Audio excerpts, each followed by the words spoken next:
제가 좀 확인해 본 바로는 실제로 대관이라고 하는 일정한 광장이나 공연장들의 사용 허가가 추구된 사례들이 좀 있습니다. 존재를 합니다. 그런데 본 사건과 같이 1000여 명이 넘는 유료 관객들을 갖고 있는 대관 허가가 그것도 공연 시작하기 불과 이틀 전에 이렇게 사용 허가를 준 주체가 일방적으로 취소한 거는 최소한 제가 검색하기로는 근래에는 존재하지 않았던 것 같습니다. 그래서 이렇게 대규모의 유료 공연이 그것도 일반적인 사람들이 모두 볼 수 있는 공개된 장소가 아니라 사실 티켓을 갖고 있는 사람들만 한정적으로 들어갈 수 있는 공연이 이틀 전에 이렇게 일방적으로 취소하는 경우는 없는 걸로 물론 뭐 그런 사례가 아예 없다 단정할 수 없지만 하지만 매우 이례적이다. 그리고 두 번째는 이렇게 아티스트가 공연 예매자들과 함께 손해배상 소송을 청구한 것도 역시 제가 확인한 바로는 근래에는 존재하지 않는 걸로 알고 있습니다. 그래서 두 가지 측면에서 하나는 유료 공연이 사용 허가를 준 행정청이 일방적으로 취소해서 그 행정청을 상대로 한 손해배상 소송도 최소한 제가 확인한 바로는 좀 근래에는 유례가 없죠. 또 아티스트가 그 공연을 예매한 사람들과 같이 원고로서 소송을 참여한 것도 역시 좀 최근에는 유례가 없는 상황이 아닐까 싶습니다.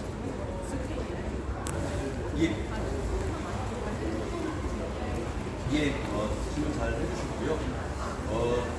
하나는 이승환 가수님께서 직접 이야기하셨던 헌법 소원을 준비하고 있습니다. 그러니까 피고들에게 불법 행위를 인정받고 그리고 그 불법 행위에 따른 손해배상을 이해하라, 법적 책임을 져라 라고 요구하는 게 이 민사소송의 손해배상 불법행위라면 실제로 그 불법행위 중에 첫 번째 불법행위 행정청이 예술가에게 아티스트에게 정치적 오해를 살 언행을 하지 말아라 라고 하는 서약서에 서명해라 그렇지 않으면 공연을 취소하겠다 라고 한 이 행위가 헌법상 보장하는 표현의 자유 그리고 양심의 자유를 침해하는 것은 아닌지 이런 것들이 재발될 위험이 있기 때문에 헌법적 판단이 필요하다라고 생각하고 있고 헌법재판소의 헌법소원을 준비하고 있습니다. 그 헌법소원은 아마 근시간 안에 접수가 되고 접수된 내용에 대해서도 여러분들이 고려드릴 수 있습니다.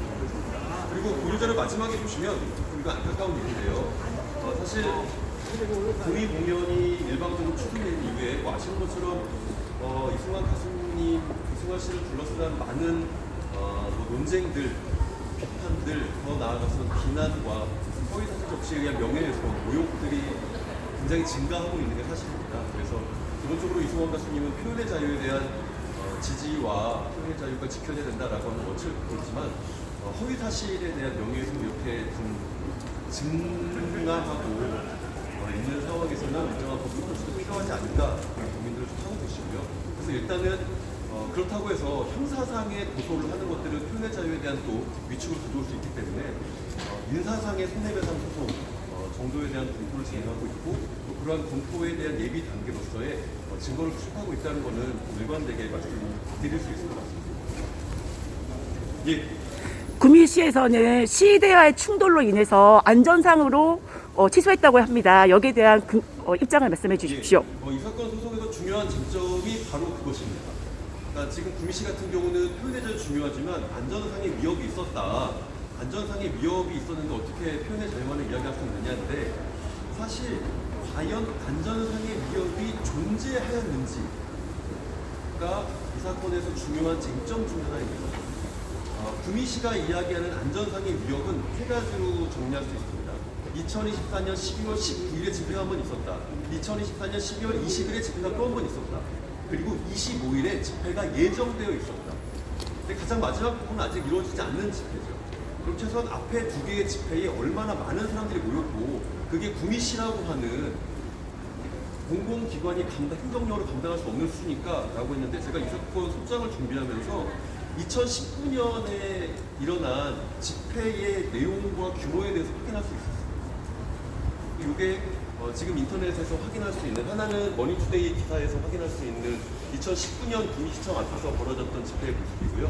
다른 것들은 또 이걸 역시 촬영한 유튜브의 기사에서 제가 캡처한 사진인데 사실 여러분들이 보셔도 알겠지만 채 10여 명이 안 되는 인원들이 참여한 이승환 콘서트에 대한 반대 집회입니다. 물론 어떤 공연에 대한 반대 의사 표시를 하시는 건 보장받아야 되고 그 부분도 그분들의 권리로서 집회와 시위의 자유와 권리가 있습니다. 하지만 최소한 행정청의 입장에서 그런 것들이 우리의 행정력을 도저히 관리하거나 아니면 감당할 수 없을 정도의 규모라는 것들은 객관적이고 명백하게 확인이 돼야 됩니다. 근데 최소한 2024년 12월 19일에 확인되었었던 이승만 프로젝트의 반대 집회는 전혀 그러한 규모가 아니었고 2024년 12월 20일 그 다음날 벌어졌던 집회 역시도 아마 저희로서는 그 정도 규모를 크게 벗어나지 않을 것이라고 추정합니다. 사실 집회와 시위는 이미 구미경찰서에 어떻게 집회 신고가 되어 있는지 그리고 몇 명이 참여했는지 어떤 내용의 구호가 외쳐졌는지에 대한 기록이 남아 있습니다.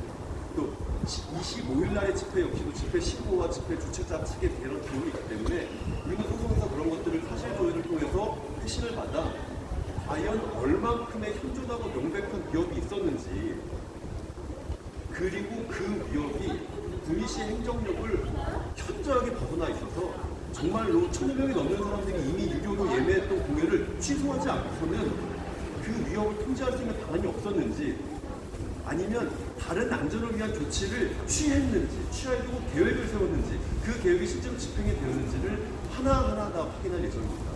증인신문을 통해서 필요한 관계자들을 법정에 불러서 위증해보를 받겠다는 선서를 하고 증인신문을 하는 것도 있거든요. 최소한 이 소송을 통해서 우리는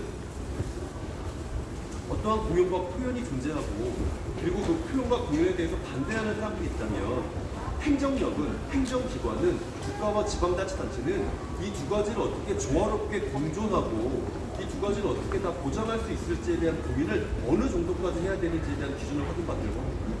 단순히 반대하는 사람들이 있다고 그 사람들이 집회를 몇 번 했다고 일방적으로 공연을 막고 공연을 취소하고 이 사람들의 이야기를 할 수 없다라고 얘기하고 심지어 그 공연에 출연하는 사람들에게 정치적 오해를 살 언행을 하지 말라라고 하는 서약서를 요구하는 게 과연 적절한 행정력의 발동인지 묻고 그 위법성을 확인받고 그것을 통해서 원고들이 피해를 회복하는 걸 넘어서서 다시 이러한 일이 한국 사회에서 재발하지 않도록 만드는 기준을 세우고자 합니다.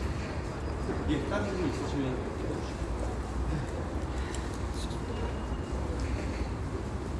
예, 쓰시면 나도 쉬운데. 그리고